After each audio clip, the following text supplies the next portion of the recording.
Dalam rangka World Glaucoma Week 2026, kita akan melakukan suatu pendekatan mengenai glaukoma. Apa itu glaukoma? Menderita tuh hampir sebagian besar kasus ya, bisa sekitar, kalau di Indonesia mungkin sekitar 60% kasus.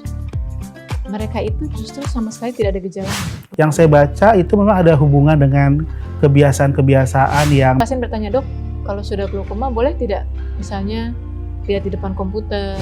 Berita-berita bahwa makan-makan pengawet, pola hidup atau pola makan itu mempengaruhi ya dok. Misalnya garam tinggi.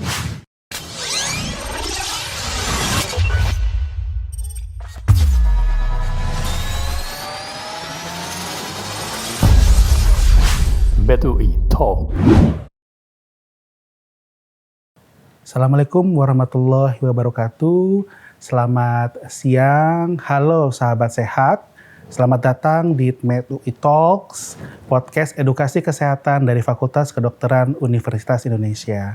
Alhamdulillah saat ini adalah podcast yang perdana dari FKUI mengenai topik medis yang mungkin sahabat semua perlu diketahui dan juga perlu kita informasikan.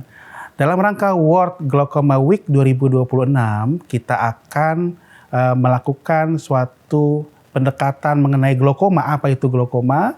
Yang salah satu kalau di masyarakat dikatakan adalah pencuri penglihatan secara diam-diam. Nah, oleh karena itu di sini sudah ada narasumber yang sangat berkompeten, guru saya juga, yaitu adalah Dr. Firna Dwi Oktariana Asrori, spesialis mata konsultan.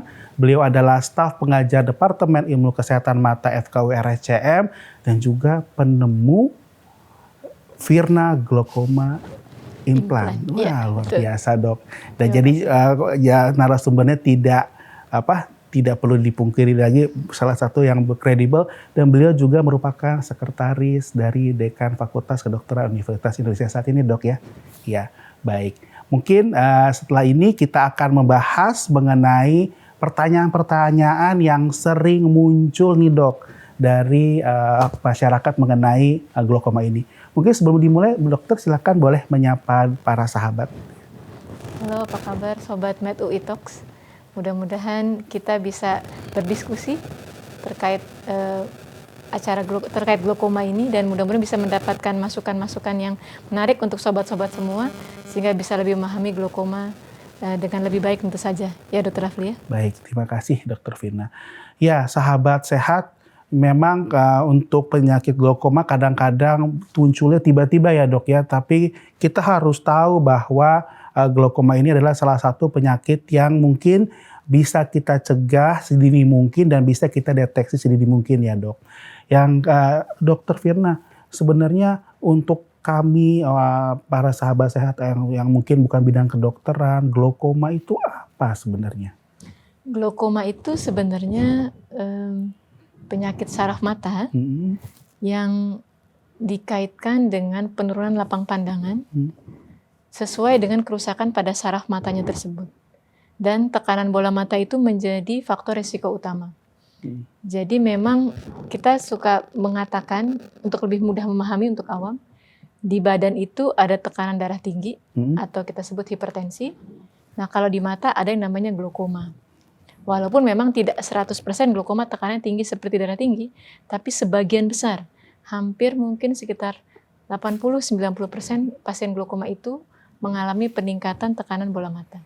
Wah, menarik ya dok ya. Jadi memang ini mungkin yang kadang-kadang tidak diketahui tiba-tiba, makanya disebut pencuri penglihatan karena tiba-tiba saja. Mungkin gejala udah ada ya dok ya? Sudah. Seperti gejala-gejala, seperti apa dok kira-kira gejala awal itu untuk glaukoma dok? Kalau yang kronis, dan ini diderita tuh hampir sebagian besar kasus ya, bisa sekitar, kalau di Indonesia mungkin sekitar 60% kasus, mereka itu justru sama sekali tidak ada gejalanya. Oh. Jadi orang itu tidak menyadari terjadi peningkatan tekanan bola mata secara perlahan.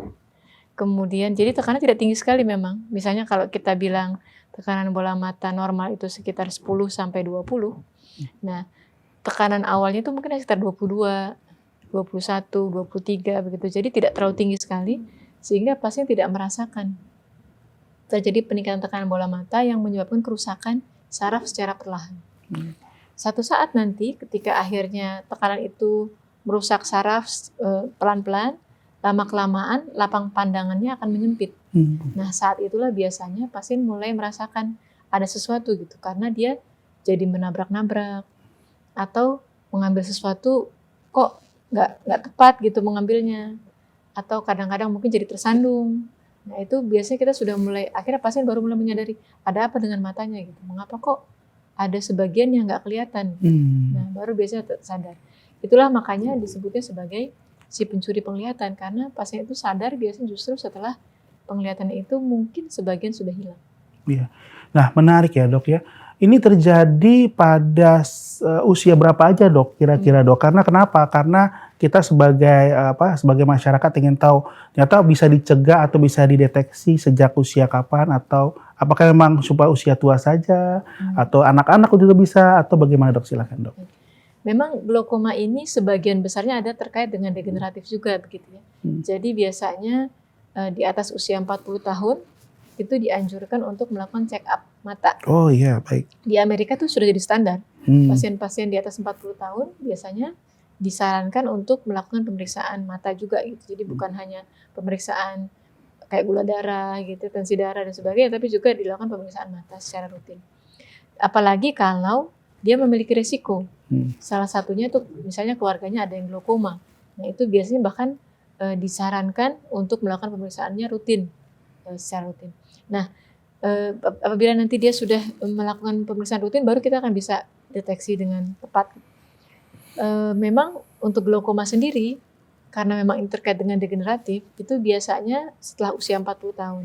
Di luar negeri memang banyak yang setelah usia 50 atau 60. Tapi di kita ini cukup banyak, glaukoma itu justru diderita oleh orang-orang yang usia produktif di Indonesia ini. Jadi ketika masih usia produktif, masih di bawah 65 tahun ya, nah itu banyak yang sudah mengalami gangguan penglihatan karena deteksi yang terlambat. Gitu. Jadi makanya biasanya kita anjurkan gitu. Apalagi kalau dia sudah punya keluarga yang menderita glaukoma, setelah usia 40 tahun, periksa matanya untuk memastikan bahwa dia menderita glaukoma atau tidak. Ada juga pada anak-anak, tetapi jumlahnya sangat sedikit. Nah, ini biasanya mungkin nggak sampai 10% kasus glaukoma ya, diderita oleh anak-anak. Hanya sebagian besar itu memang dideritanya oleh orang dewasa yang di atas 40 tahun. Baik, menarik dok. Kalau di bawah 40 tahun kan ada istilah adalah life begin after 40. Tapi kita bisa juga mencegah glaukoma begin after 40 ya dok ya. Tapi menarik ini dok, karena kenapa? Karena di usia produktif ini kan memang lagi masa-masa puncaknya. Yang saya baca itu memang ada hubungan dengan kebiasaan-kebiasaan yang mungkin yang mata lelah atau mungkin stres. Itu bagaimana dok menurut dokter?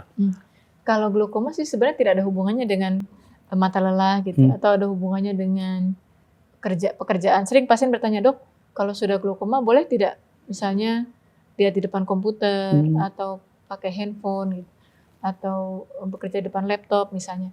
Saya selalu sampaikan, sejauh ini sih penelitiannya membuktikan bahwa tidak ada korelasi langsung gitu ya. Jadi memang tidak ada anjuran untuk menjaga pekerjaan itu gitu. Tapi memang kan karena dia seseorang yang menderita glaukoma itu karena sarafnya atau sel-sel ganglion di retinanya sudah lebih sedikit, mungkin jadinya lebih cepat lelah, itu saja gitu. Tapi tidak ada kaitannya dengan bahwa kalau dia bekerja depan komputer atau kebiasaan dia bekerja depan laptop akan membuat glaukomanya menjadi lebih berat, tidak sih. Oh begitu ya dok ya, baik. Jadi kira-kira yang faktor risiko seperti apa yang harus menjalani pemeriksaan rutin untuk ke arah glaukoma biar nanti tidak mengalami yang namanya penyakit pencuri penglihatan ini? Baik, terima kasih. Jadi kalau glaukoma itu resikonya memang tergantung jenisnya. Jadi ada yang glaukoma sudut tertutup, ada yang sudut terbuka. Nah ini mereka memang memiliki resiko yang agak berbeda. Kalau yang sudut terbuka, yang kronis ini, yang si pencuri penglihatan lebih sering memang terbuka. Kalau yang tadi tertutup ada serangan akut ya. Nah, tapi kalau terbuka ini biasanya pada pasien dengan usia di atas 40 tahun.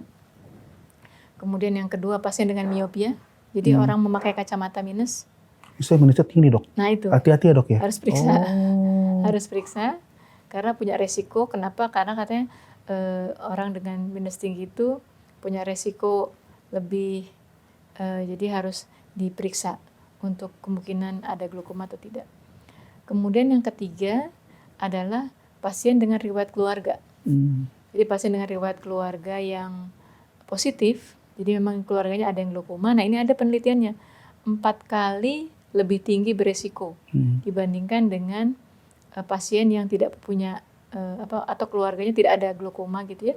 Maka resiko dia akan lebih besar karena dia memiliki kemungkinan faktor keturunan yang ada di dalamnya.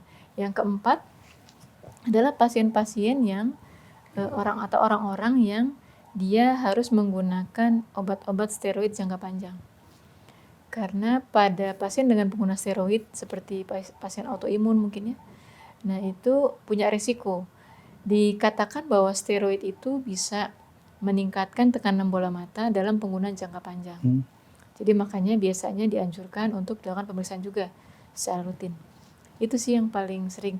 Kalau untuk diabetes kan sering pertanyaan muncul juga tuh. Diabetes, darah tinggi dok, itu gimana dok? Kalau diabetes lebih ke arah dia menyebabkan gangguan vaskularisasi ke saraf optik. Nah itu biasanya jadi akhirnya saraf optiknya mengalami gangguan sehingga akhirnya jadi faktornya bukan faktor langsung resiko ya. Jadi tidak semua pasien diabetes akan jadi glaukoma, tidak. Tapi dia akan memperburuk keadaan kalau sudah menderita glaukoma dan dia menderita diabetes. Jadi biasanya kondisinya akan menjadi lebih berat karena ada gangguan vaskuler biasanya kan. Nah kalau untuk yang pasien hipertensi darah tinggi, nah ini ada temuan dari satu penelitian yang membuktikan bahwa pasien yang menderita tekanan darah tinggi itu biasanya cenderung tekanan bola mata juga lebih tinggi dibandingkan orang normal. Jadi makanya ada korelasi positif antara tekanan darah dengan tekanan bola mata. Tapi tidak berarti semua pasien hipertensi itu akan jadi glaukoma, tidak. Jadi maksudnya begini, misalnya dia tekanan bola matanya rata-rata yang normal dia misalnya 120. Satu saat dia mungkin jadi 150. Tekanan bola mata dia yang biasanya rata-rata mungkin 15 akan naik sedikit jadi 17 gitu. Jadi bukan jadi glaukoma bukan, tapi ada peningkatan gitu. Jadi memang korelasinya lebih ke arah seperti itu gitu, lebih ke arah peningkatan tekanan bola mata apabila tekanan darahnya meningkat. Bukan berarti dia akan jadi glaukoma, tidak. Tapi memang ada kecenderungan sehingga kalau pasien-pasien glaukoma kita selalu katakan tekanan darahnya juga harus dikontrol. Karena kita akan lebih sulit mengontrol tekanan bola matanya kalau tekanan darahnya pun tidak terkontrol. Ya. Kira-kira begitu. Ya. Saya pernah baca juga dok, mungkin ini ya meluruskan juga ya dari berita-berita bahwa makan-makan pengawet, pola hidup atau pola makan itu mempengaruhi nggak dok? Misalnya garam tinggi atau apa menjadi glaukoma itu bagaimana dok? Baik, kalau untuk yang kronik si pencuri penglihatan ini, jadi dia yang ke arah sudut terbuka, itu ada satu penelitian yang justru mengaitkannya dengan kopi, kafein. Kopi? Padahal kopi bagus ya dok ya? Nah itu, kalau untuk glaukoma, itu penelitiannya justru mendapatkan 2 gelas sehari itu menyebabkan peningkatan tekanan bola mata. Jadi akhirnya kalau saya menyarankan pasien itu sudah berhenti kopi aja gitu, berhenti kopinya, jangan minum lagi kalau dia memang pasien glaukoma sudut terbuka. Dan memang penelitian di Malaysia, saya pernah diskusi dengan teman saya gitu yang memang dia benar-benar melakukan satu penelitian yang apakah ada korelasi positif gitu ya antara kafein dengan glaukoma sudut terbuka. Ternyata memang iya gitu. Dugaannya mereka adalah barangkali terkait dengan satu, saya nggak tahu, mungkin ya orang yang pecinta kopi mungkin meneliti kali ya, apakah ada gen tertentu gitu yang diaktifasi dengan seseorang minum kopi. Kopi selain ke otak jadi lebih bagus, tapi ternyata ada efeknya juga untuk ke arah resiko glaukoma itu ya dok ya? Iya betul, jadi makanya biasanya kalau pasien-pasien glaukoma sudut terbuka sudah bilang, sudah terpaksa ya dihentikan kopinya. Ternyata memang pasien saya pun begitu, jadi ada pasien saya ya, ketika dia tidak menyetop kopinya, itu tekanan bola mata saya heran. Ini udah dikasih obat macam-macam, nggak terkontrol juga gitu. Jadi nggak pernah bisa terkontrol. Sampai saya akhirnya terpikir, ya kalau nggak terkontrol juga kita operasi ya gitu. Saya bilang begitu. Terus kemudian dia tahu kan saya sudah pernah edukasi tentang kopi gitu, harus hati-hati. Terus dia bilang, saya masih suka minum kopi sih dok. Gimana kalau kita stop dulu kopinya dok? Dia bilang gitu. Oh iya gitu dok. Dicoba ya? Iya, coba stop dulu. Akhirnya ternyata setelah di stop ya benar. Tekanannya jadi lebih terkontrol gitu. Akhirnya ya sudah kalau begitu ketahuan ya Bu gitu. Jadi kopinya memang baiknya dihindari. Baik dok. Gitu. Ini pesan penting ya sahabat sehat bahwa ada satu hal kopi walaupun baik tapi ternyata dari beberapa penelitian ya dok ya itu menyatakan ada resiko glaukoma terutama yang tipe sudut terbuka. Jadi tidak semua tipe glaukoma ya dok. Tidak Perlu kita highlight kenapa? Karena takutnya nanti dianggap bahwa semua tipenya menyebabkan dia glaukoma untuk kopi ya. Nah dok, saya pasti selalu ditanya bisa sembuh nggak glaukoma ini? Glaukoma sama seperti darah tinggi atau diabetes. Jadi biasanya itu kita hanya bisa mengontrol, mengendalikan supaya tidak terjadi progres. Karena memang sifat glaukoma itu kronik progresif. Dia akan pelan-pelan gitu ya, menyerangnya pelan-pelan. Makanya tadi ada ciri penglihatan karena itu kan pelan-pelan. Akhirnya tiba-tiba akhirnya suatu saat dia akan merasa penglihatannya sudah tidak nyaman lagi gitu. Nah jadi karena sifat kronik progresifnya ini gitu ya. Jadi kita ya harus hati-hati dengan glaukoma ini. Jadi kita kendalikan supaya dia nggak progres terus gitu. Tapi untuk di stop sama sekali, dikatakan dia sembuh total, itu hanya bisa untuk glaukoma yang tipe yang lain, yang glaukoma tipe sekunder mungkin itu masih mungkin bisa kita hentikan. Tapi kalau glaukomanya tipe yang primer seperti ini yang sudah terbuka, yang dia slowly progresif, pelan-pelan menyerangnya, nah itu kita tidak bisa bilang ke pasiennya sudah berhenti, sudah sembuh gitu. Jadi tetap harus kontrol teratur, sama seperti pasien diabetes, sama seperti pasien darah tinggi, kontrol teratur supaya nanti kita bisa tahu apakah glaukoma yang diderita ini tetap terus berjalan atau tidak. Ya, jadi seperti glaukoma bisa dikontrol baik gejala maupun progresivitas atau keparahan penyakitnya dok ya. Dikontrol ya dok ya. Jadi sahabat sehat harus tahu bahwa ini salah satu penyakit yang bisa dikontrol. Jadi bisa juga normal, kehidupan sehari-hari bisa normal ya dok ya?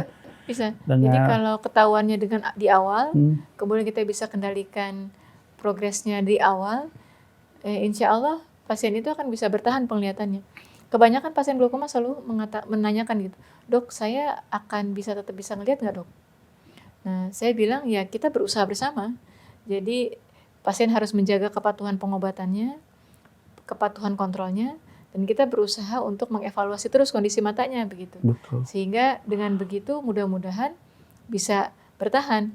Jadi kalau kita lihat ada hal-hal yang kurang baik, misalnya obat tertentu sudah tidak pas lagi, sehingga dia harus diganti obat, bisa segera ketahuan. Seperti itu dok. Pertanyaan lagi di masyarakat. Apakah pengobatan glaukoma itu bisa ditanggung oleh pemerintah atau bagaimana dok? Baik. Kalau untuk obat-obatan, alhamdulillahnya bisa. Walaupun memang tidak semua obat. Ada obat-obat yang tidak ditanggung oleh pemerintah. Tapi cukup banyak yang ditanggung. Ada sekitar 4 jenis obat tetes dan 1 jenis obat minum. Kemudian operasi pun ditanggung. Kalau bicara terkait BPJS ya, itu ditanggung oleh pemerintah. Tidak berbayar sebenarnya operasinya. Alhamdulillah.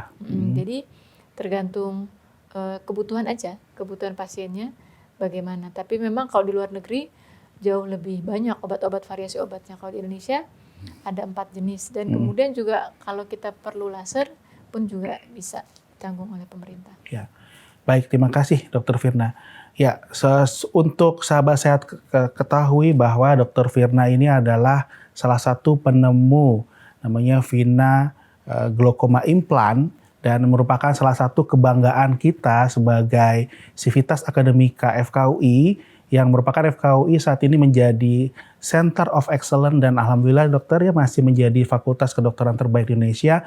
Kita ingin tanya kepada Dr. Firna, kira-kira inovasi dokter itu seperti apa dok yang bisa buat bantu masyarakat? Baik, terima kasih. Jadi memang Virna Glaukoma Implant ini hanya digunakan untuk kasus-kasus glaukoma yang sulit. Jadi yang tidak bisa lagi dikendalikan dengan obat atau tidak bisa lagi dikendalikan dengan operasi. Sehingga biasanya baru diputuskan untuk melakukan pemasangan Virna Glaukoma Implant. Alhamdulillahnya ya, dulu waktu implant ini belum ada, banyak sekali pasien-pasien yang glaukoma, kita nyebutnya glaukoma refraktor ya, glaukoma sangat sulit ini, refraktor, yang tidak bisa dikendalikan oleh kita, akhirnya mengalami kebutaan pasiennya.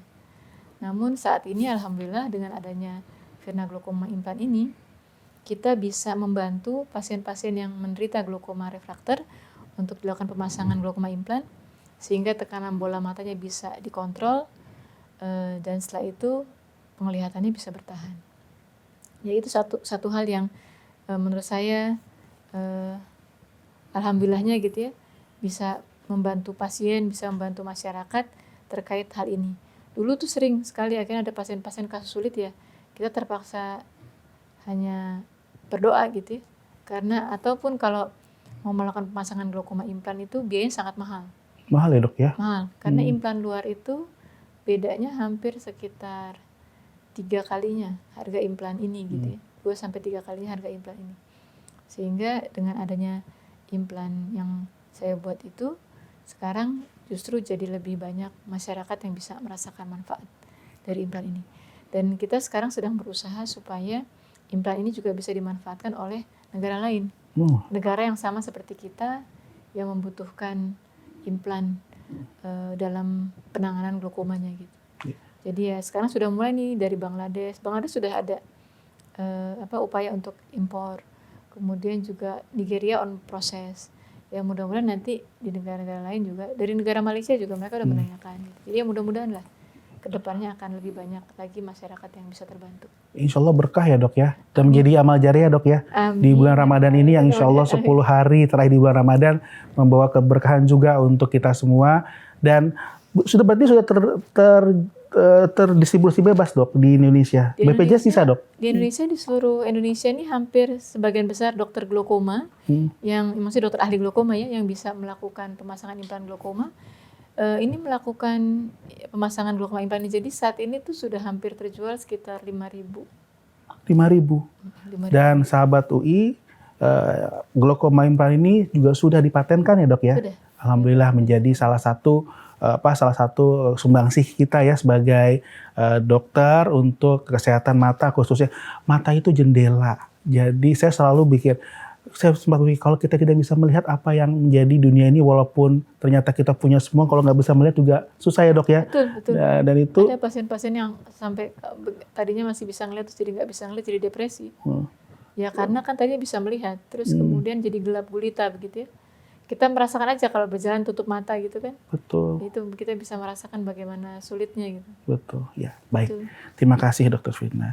Baik, untuk terakhir dok, kira-kira adakah pesan untuk sahabat UI untuk mengenai glaukoma ini dalam rangka World Glaucoma Week, supaya yang pertama si pencuri penglihatan ini tidak jadi pencuri lagi. Jadi bisa kita CCTV ya kalau istilahnya gitu ya. Kira-kira udah mulai nih, hati-hati. Itu kira-kira apa dok? Silakan dok. Untuk glaukoma yang paling penting sebenarnya adalah deteksi dini. Deteksi dini itu yang pertama sekali harus kita lakukan, apalagi kalau ada keluarga kita yang menderita glaukoma. Kerjakanlah lebih awal, harapannya mudah-mudahan bisa ketahuan dalam stadium yang lebih awal sehingga bisa kita kendalikan sejak awal. Dan kerusakannya bisa kita kendalikan juga. Jadi itu yang pertama, kuncinya di deteksi dini. Begitu kita sudah mencapai usia 40 tahun, ada keluarga yang glaukoma, silakan diperiksa matanya. Itu yang pertama. Yang kedua, kalau memang sudah menderita glaukoma, ini kan kita tidak bisa hindari takdir ya. Kalau sudah menderita glaukoma, maka patuhilah pengobatannya. Kebanyakan pasien-pasien yang akhirnya mengalami kebutaan adalah pasien-pasien yang lost to follow up. Jadi dia nggak datang kontrol lagi. Alasannya kenapa tuh dok? Karena merasa nggak ada keluhan, atau merasa nggak ada perbaikan dengan pengobatannya. Karena kan kita mengendalikan, kita tidak bisa memperbaiki apa yang sudah hilang, apa yang sudah rusak, apa yang sudah hilang itu tidak bisa kita kendalikan. Jadi nggak bisa kita kembalikan lagi gitu. Sehingga akhirnya kadang pasien merasa sudah diobati, sudah dioperasi, tetap saja dok penglihatannya seperti ini gitu. Nah biasanya saya suka jelaskan itu. Karena memang kita tidak bisa mengembalikan yang sudah hilang. Yang kita bisa lakukan adalah mempertahankan apa yang masih tersisa. Yang terakhir, ya kita sama-sama berdoa ya, mudah-mudahan ke depannya bisa ada, kita dikasih pengetahuan untuk mengembalikan saraf yang sudah rusak. Ini sampai sekarang belum ada ya dok ya? Betul dok. Yeah. Jadi kebetulan sahabat saya dokter saraf anak, dokter Rafli ya. Jadi saya pernah belajar dari guru-guru saya bahwa salah satu sel yang sulit untuk dikembalikan, regenerasi atau sembuh apabila rusak selain sel otak adalah sel mata. Betul ya dok ya. Makanya jadi sebenarnya kami masih terus sih penelitian terus berjalan gitu ya, penelitian. Jadi ada konsorsium dunia gitu ya untuk melakukan, mereka tuh kita sama-sama bekerjasama untuk mencari bagaimana upaya untuk meregenerasi saraf mata. Sampai sekarang masih belum dapat. Stem cell juga belum, Dok? Stem cell belum dapat. Jadi belum bisa, bahkan stem cell pun belum bisa. Barangkali karena memang jenisnya sangat spesifik ya. Kan kalau stem cell itu kan dia bisa berkembang jadi berbagai jenis sel gitu. Nah, bagaimana supaya kita membuat dia tumbuh jadi sel saraf mata? Nah, itu kan sulit ya, tidak Dok, mudah ya. Betul. Apalagi Ramuannya. mikrovaskular, pembuluh darah kecil-kecil gitu ya mata ya. Betul. Jadi makanya itulah tingkat kesulitannya barangkali. Jadi harapan kami ya mudah-mudahan nanti sih. Tapi saat ini memang belum ada. Makanya yang penting deteksi dini dan kepatuhan pengobatan. Kalau sudah menderita penyakit, tolong patuhi pengobatannya dan patuhi kontrolnya. Baik, Dr. Firna. Baik, sahabat UI, jelas sekali penjelasan Dr. Firna mulai dari apa itu glaukoma, gejalanya, deteksinya, faktor risiko, sampai beliau juga menemukan suatu alat yang memang sangat bermanfaat untuk mencegah supaya glaukoma tidak makin parah, sama kita bagaimana nanti menyikapi di masyarakat. Dan itu sangat penting informasi dalam rangka World Glaucoma Week 2020 saat ini. Terima kasih Dr. Firna atas penjelasan yang sangat jelas dan bermanfaat. Dan mudah-mudahan sahabat UI menjadi memiliki pengetahuan yang lebih dari podcast kita kali ini ya. Jadi podcast kali ini adalah perdana dari FKUI, dan mudah-mudahan kita nanti Dr. Firna mungkin nanti di lain waktu kita akan bertemu lagi dan bisa menjadi topik-topik lain yang bermanfaat untuk masyarakat, dan tunggu podcast Med UI Talk selanjutnya. Saya pamit, saya dengan Dr. Rafli, dengan Dr. Firna, saya undur diri. Assalamualaikum warahmatullahi wabarakatuh. Jangan lupa follow Instagram Medicine UI dan juga tonton podcast ini di YouTube Medicine UI. Terima kasih. Assalamualaikum warahmatullahi wabarakatuh. Terima kasih, Dok. Terima kasih. Assalamualaikum.